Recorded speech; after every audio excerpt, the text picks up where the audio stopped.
Tanong, no? So ano ba ang itsura, no? Ano ba ang sample ng Certificate of Employment? Okay, so disclaimer lang, no? Ang mga gumagawa lang nito ay mga authorized personnel or employees katulad ng HR assistant, HR supervisor or HR manager ng kumpanya na ating pinagtrabahuan. No, so ngayon ay bibigyan ko lang kayo ng example, no? Ano ba ang itsura ng Certificate of Employment. Magandang araw po sa inyong lahat. Ako po si Mr. Jason Ariel Andrade, isang HR Generalist Officer, isang Safety Officer, and also a former First Aider. Ako po ay gumagawa ng mga video content patungkol sa tips sa trabaho, tips sa safety, tips sa first aid, at marami pang iba katulad ng pagtulong at pagbibigay ng serbisyo sa kapwa. A leader, a friend, and a servant.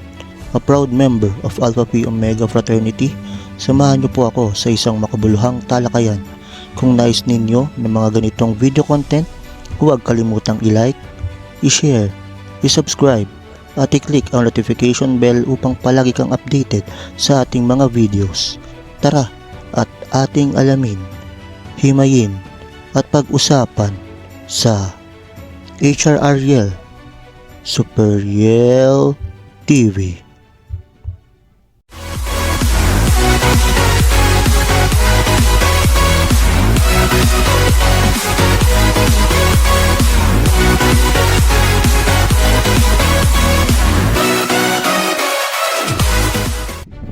Ang COE or yung tinatawag nating Certificate of Employment ay sinisimulan, no, sa company logo together with the company name ng ating dating pinagtatrabahuhan na kumpanya or ng company, no. So sumunod dito yung ating buong pangalan, no. This is to certify that, for example, ako Mr. Jason Ariel Andrade was an employee of for example XYZ company from sumunod naman dito ay yung kailan tayo nagsimula sa kumpanya na dati natin pinagtrabahuhan and kailan tayo nagtapos or yung tinatawag nating employees last day, and naka-indicate din dito, no, yung ating naging dating posisyon, kung tayo ba ay naging service crew, no, kung tayo ba ay naging warehouseman, no, kung tayo ba ay naging stockman, so on and so forth.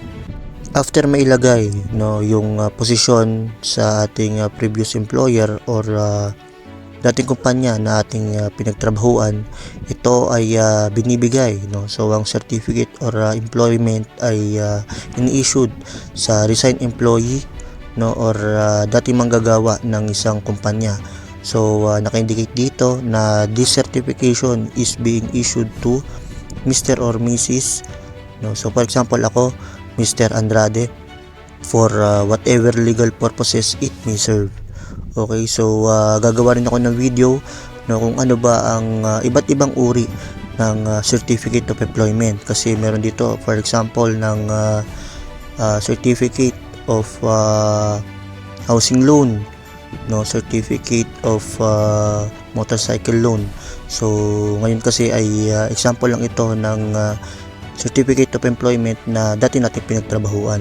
After mailagay, no, yung ating apelyido and also kung ano bang purpose, no, ng ating Certificate of Employment, ay naka-indicate din dito, no, yung araw na natanggap natin yung ating Certificate of Employment, no. So meron akong video na ginawa, may video content ako na ginawa na ano ba yung COE and ano ba yung karapatan natin bilang mga resigned employee na araw na dapat na matanggap natin from the day na tayo ay nag-request at araw na dapat natin itong makuha.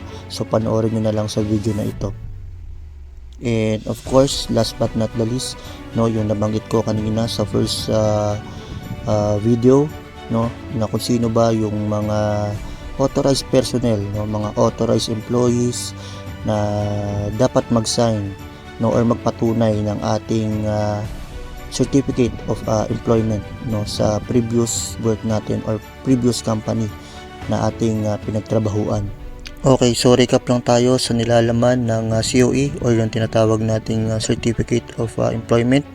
Una, yung company name or yung company logo. So naka-indicate dito yung certificate of employment. And pangalawa, no, yung ating buong pangalan, no, employee's name, at sumunod dito yung ating former, no, na kumpanya na ating pinagtrabahuan, no. And sumunod naman dito yung ating date start, no, kung kailan tayo nagsimula, at date end kung kailan tayo nagtapos, no. And of course yung ating naging previous na posisyon sa kumpanya na ating pinagtrabahuan. So naka-indicate din dito kung kanino ito in-issue, no, of course sa atin, and kung kailan, no, anong araw, anong oras in-issue sa atin itong certificate of employment, and of course yung pinakamahalaga, yung pirma, no, nung ating previous HR supervisor or HR manager na ating dating kumpanya na pinagtrabahuan.